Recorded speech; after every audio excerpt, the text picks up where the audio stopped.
Unacademy. Let's crack it.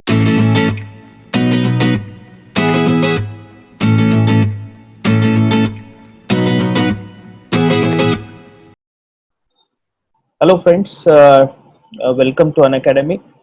This is MD Rizwan, and today we had an opportunity to interact with All India Rank 39 in UPSC Civil Services 2019, Miss Ruchi Bindal.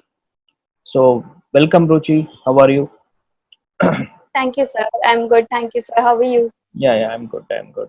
So, uh, as in every case, we have every year there is a result and there will be toppers. Okay, and but every topper has a different story. Okay, there is lot of efforts. It's not very easy to clear this exam. This is one of the toughest exam. Not only in India, it is considered to be the toughest exam in the world. So my hearty congratulations, बहुत बहुत मुबारक आपको and काफ़ी सारी ढेर सारी शुभकामनाएं आपके future journey के लिए and hope that you will be an asset to the India and Indian society. So, Thank you, sir. first of all, I just want to know how you feel about your journey in preparing for this exam, where you started and how you have proceeded and how many attempts you have taken. And just in brief, can you tell me what was this journey from beginning to get being successful in this exam? So I have given 5 attempts in this exam, and in the initial 3 attempts, I could not clear prelims. In Oh, the fourth attempt, I could not clear mains, and now in the fifth attempt, I have cleared finally. So, my feelings about the journey, it was full of struggle and also a lot of gratitude in the process. Um, because I have developed as a person and my personality has also developed during the process. So it has been both full of struggle and full of learnings. okay.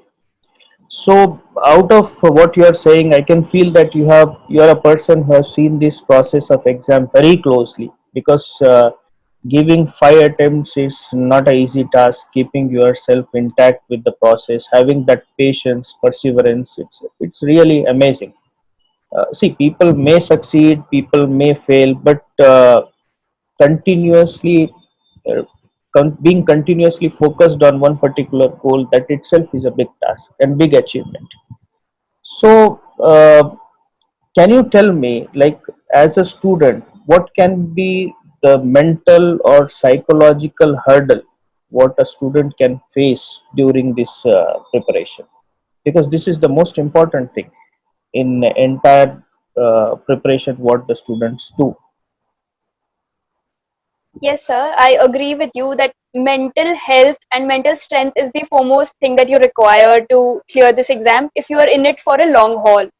Uh, so one of the mental pressures that I faced particularly was that the cycle is an yearly cycle.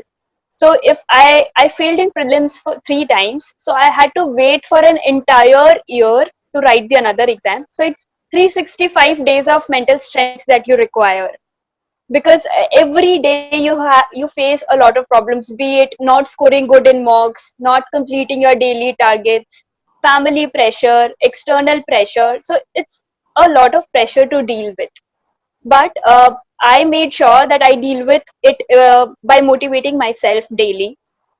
Every day I decided to sit with myself for half an hour and I talked to myself that okay, I am in this for a reason. I used to think about my why do I want to clear civil services exam. So that why motivated me and also kept my mental strength to the optimum levels. Okay, that's great. So, another important issue that the students see most of the time, we learn from the toppers that you should do this, you should do this, you should read these particular books. I i'll go other way. Okay, if you want to suggest to the students that what they should not do when they are preparing, okay, that will be rather more useful for them, right? Can you tell me some few points like what they should not do during this preparation? So first and foremost, I think aspirants should not refer to a lot of material in the market. This is no, like because preparation, the student should not do mocks and practice is the key that has helped me in clearing the exam particularly. And third is, sir, not losing hope. I think that is very important Yeah, because hope is something that can keep the student going on. yeah. So, as I can see from your profile that you were not working and you have prepared for like 4 to 5 years continuously after your graduation, and simultaneously you have done your post graduation also.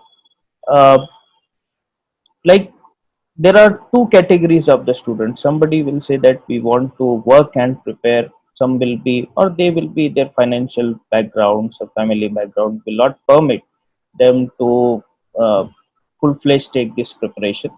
Some will be like only preparing. Okay, so when somebody is completely dedicated for this exam, and where he should begin, okay, where he should begin, we'll take your case, like where you started, whether you should start from like basic things, or some people will suggest that NCRT, or some will suggest about Hindu newspaper. So what can be the foundation of this preparation? Okay, can you suggest in this aspect? So I had started preparing for the exam with very little knowledge. Gave my first attempt in 2015, where I only relied on the coaching center that I had joined. I had only read their notes. So that did not help me at all because I could not clear prelims. So, but I would like to also clarify that I did not read NCRTs except for geography's NCRTs. I did not read any other NCRTs. So, to supplement my knowledge, I read very standard books that we have of each subject. Like for polity, Lakshmi Kant, and history, there's other book. But if I would suggest, if someone is very new to the field and would like to know more to create a base, then I think NCRTs will be a good base. Otherwise, a lot of standard books are available. So standard books should be picked up. Simultaneously, one daily newspaper has to be picked up. I personally read Indian Express. So one newspaper daily, and the standard books is the stepping stones, right? Okay. So in case of NCRT, you are saying that you have not prepared, like generally the trend in the market, or many institutes, they will be saying that start from 6th class to 12th class. So you are saying that no, it is not very much essential for anybody to go through all this. Okay, only whatever selective reading we can go through it, right? What I can And sir, it understand. also depends. Yes, sir, Mhm, it also depends on the person's standing, like what the person's knowledge, existing knowledge is about the subject. mhm. Okay. And generally the students will have this dilemma when they start the preparation, is how to select the optional. What is your suggestion to those students who are just entered this preparation and they have not selected? What can be the criteria for selecting the optional? So I think for optional, there are two major criteria that one has to take into consideration. First is the interest. So one has to see if the subject that they're studying is interesting enough to them or not, because they have to spend a considerable amount of time with their optional. Second is also see the past year trends. Hello? Hello. Yeah. Okay, sir. So be it with respect to past year question papers or the marking scheme that goes into the optional. I think these factors need to be taken into consideration. Apart from it, the syllabus becomes very important. One has to carefully analyze the syllabus and see whether they have an interest in the syllabus or not. Okay. See, as a faculty also we understand that our syllabus in civil services has two segments. One is like a static area and some will be dynamic area. I'm talking about the general studies. Okay. So what you can suggest, what should be considered as like a static area where the student can focus more and that will help you in scoring? particularly in the prelims exam? So I paid adequate attention, like more attention to polity, because polity is something which in prelims itself, if I analyze the past year question papers, then we see that there are a lot of questions that are recurrent in polity, be it from current affairs or be it from static. Similarly, a lot of questions are from environment. So environment also plays a very big role in prelims, sir. Hmm. And so in the recent years, we see a lot of questions on economics as well. However, the economics is majorly current affairs based. So that can be covered by budget, survey, or newspapers. So these three subjects would play a big role in flips. Okay. Uh, See, the foremost important thing, as you have experienced, is clearing the prelims. That is a very big hurdle, right? Clearing the prelims is a, we can say, it is a biggest challenge for anybody who is preparing for it, because we don't know about the mains unless we write it. So clearing prelims becomes challenging, important, crucial, and getting that marks which is just above the cutoff. Let us say cutoff is 104, you are getting 105, 106. Sometimes we find that most of the students, if the cutoff is 104, they get 102. Okay, so what is that can really help us in moving above the cutoff? What you will suggest, that what the student should do, because you have given 5 attempts and you have an ample experience of the prelims exam.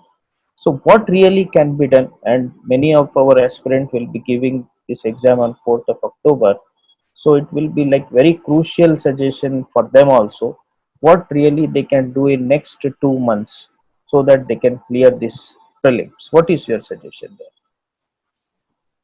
So I think they can go for multiple revisions. Revision is the key to retention. So as many times as one revises, they will be able to retain more.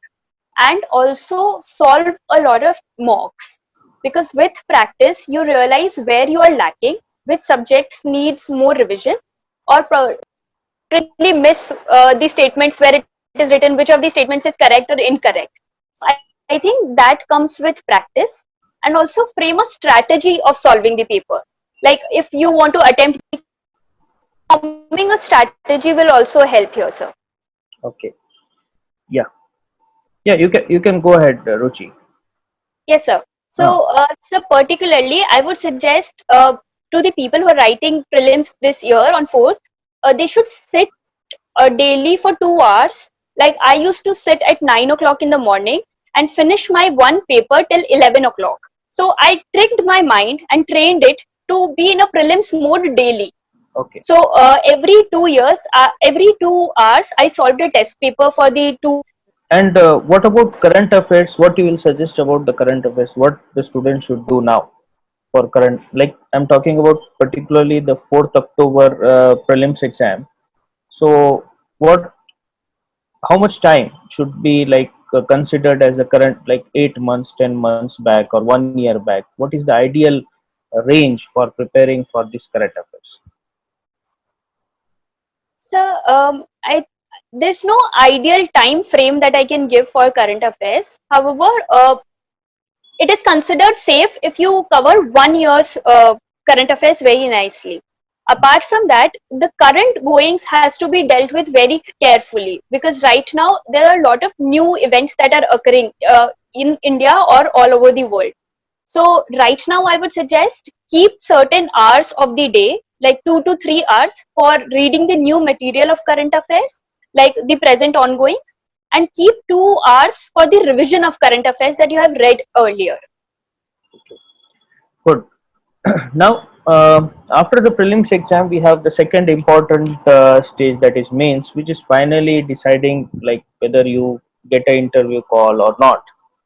So in mains, we have optional GS4 paper, GS 1, 2, 3, 4, and essay. Right.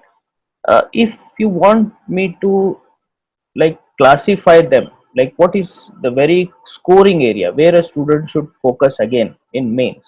What is your suggestion here? So my marks are yet to be come right now, but from the previous year's analysis, I can say that ethics, essay and optional play a very big role in the marking and the ranks. So, Okay. And see, generally, what is the trend in preparation? Most of the students, when they start preparing, they start writing the answer also. Some may write after completing their preparation. Some will be doing the revision and then writing the answers. Okay. What can be the ideal way, or you can say, what is your suggestion? What is your take here? That when a student should start writing answer for GS, and then we will go for optional. Okay. so I think now is the time to write the answers. There's no good time to start writing answers. Yeah. But obviously, you have to strategize. Like for now, people who are writing prelims right now, they should not write answers at this crucial time. They should solely focus on prelims. I personally started writing answers after my prelims, Okay. but had 1 year experience because I had written mains last year also. So Hmm. I was writing answers then also. So whenever one is comfortable, according to his or her ability, self-analyze where you stand in terms of writing answers and start it then and there. Uh, I used to make notes in answer writing format. Suppose if I am reading basic structure for prelims, then I used to write 250 words on basic structure on a piece of paper. So that created my notes, my revision, and also answer writing practice. Okay. And in mains exam, we have these two papers, as you have suggested, they are very crucial. One is essay and another is ethics. While GS 1, 2, 3, they are like mostly covering the traditional part of history, geography, polity. But these two, essay and ethics, they are exclusively there for mains, where generally students will not touch these areas unless he writes the prelims exam or clears the prelims exam. And they are important also, because in essay, it is possible that you can maximize in, as you are suggesting, even in ethics also you can maximize about 240, sorry, 140 or 150 also. So consider essay, because these essay what is there in UPSC is different from what we have written in our school times at all.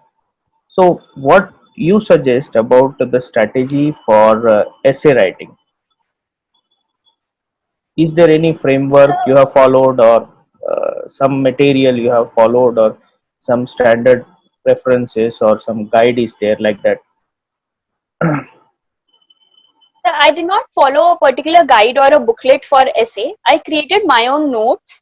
Uh, I firstly sat down with all the past year essay papers, analyzed the repetitive topics that UPSC asks, like health, education, women, or vulnerable section, and one philosophical essay. These are the major trends that are there in the essay paper. So I decided I'll create a framework for each of these topics. I collected all the materials from the GS 1, 2, 3 and kept it in a very good framework. For example, in health, I had divided the health essay into three parts, which is primary, secondary, and tertiary. So under each three headings, I kept in all the problems, solutions, and the government initiatives, and also the best practices. Like if it's world over, or in a state, or in a panchayat that India is currently following, I noted down those best practices. Okay. For philosophical essays, I had kept a compendium of quotes from different thinkers. Herein, I did not use the normal think, not normal. I did not use the very I did not use thinkers which were very frequently used by aspirants like Mahatma Gandhi or B.R. Ambedkar. I made sure that I use other thinkers. So I excessively used quotes from Rabindranath Tagore's poems. So I noted down his poems and his quotes for philosophical essays. Uh, and I made it a framework that if two essays are there, one essay I would start with a quote, and the other essay I would start with a story. Good. Okay. And what is your opinion about the language we generally students use in writing answer? How it should be? Like it should be like we have different students will have a perception of some like writing flowery languages. Some will use some very difficult terminology. Some say that it should be very easy. So, what you suggest to the students? Is it essential that they should go with very tough words or very uh, subjective terminologies? Yes. So I think it's not at all necessary to come up with very high quality dictionary words, because all UPSC asks is a basic understanding and your application of that understanding in your answers. So even in essays, if you write a normal English, normal English, I think that will be acceptable, uh, because it's not an English paper. It's just how you portray your thoughts in a very lucid manner. Like if we see the syllabus of essay, it is clearly written that testing your lucidity and your very concise manner. How well do you portray your thoughts in a concise manner? Okay. And coming to the ethics paper. Now, in ethics, we have two parts. One is theory of ethics, and another is case study. And case studies, as you know, that they will be very dynamic. Do you have a particular suggestion for the case study? How a student can really prepare and score in this area? So I think a lot of practice in case studies helps a lot, because that forces you to think in that direction. If you think, you will automatically come to a solution of the case study. But with the change of the nature of case studies that UPSC asked, like in the past year, UPSC has asked unconventional case studies. The stakeholder based approach doesn't work anymore. This, like, make a diagram, make all these stakeholders, that doesn't work anymore. So you have to use your mind, and I think that only comes with practice. So if you solve a lot of case studies, it will help definitely in the mains exam. Okay. So so we are going by stages. We have covered prelims and then mains, and once you get, let us say somebody has done all this and he gets an interview call. So what can be really done to restructure or have some change in personality that is compatible with the requirement of UPSC? What you can suggest in these cases? So I had read it somewhere that all UPSC interview requires is three C's. Hmm. That is calm, composure, and confidence. So this is what I followed during my interview preparation. Like even if I haven't covered all my bases, all my knowledge, I prepared my DAF. I made sure that I stay calm during the process and also come across as a very confident person. But one has to make a fine balance between confidence and overconfidence. Yeah. So adequate amount of confidence is also required. I think that will help in interview preparation too. Okay. And is it that these mock interviews, what generally students will attend, they add to their preparation? Yes, sir. I also took a lot of mock interviews, because during mock interviews you realize your own personality. Uh, because sometimes our personality does not come out in a very honest and transparent manner when we're sitting with our family members. So when you talk to strangers in a mock interview in a formal environment, you get to know your strengths and weakness. So that also helped me in shaping my posture or personality during the actual interviews. Mhm. Good. And as you have gone through four attempts previously and fifth attempt, you cleared this exam. And previous four attempts, it was like we can say a stepping stone towards success. But for many, it is end of journey. They feel like it is an end of journey. What do you suggest for those students who get demotivated after like not clearing in one attempt or going up to mains and not clearing? How they can really bounce back? What they should do to bounce back to their preparation, because it's not very easy to digest the failure also. So I think I would only say that I'm a living example that if you don't give up, you will achieve your success one day. So constantly keep on reminding yourself that once I clear it, every struggle, every year will be worth it. You will just put it out as a story, as a good story that I was struggling and finally I have achieved the goal that I have. So please don't give up. Once you have the right strategy and right framework, I think one can definitely clear the exam. Yeah. So yeah, it's amazing. So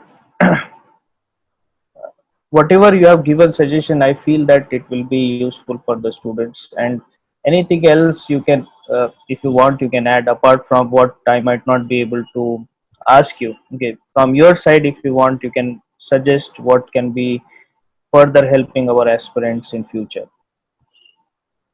So I just want to add one point, that there's a lot of noise about how many hours should one study. Yeah. So I don't think you should bind yourself to a particular time frame, but you should have certain. 12 hours is not feasible. So if you study 12 hours continuously for a year, your mind will not respond after a point of time. So if it supports you, well and good. If it doesn't, then 8 hours is also okay.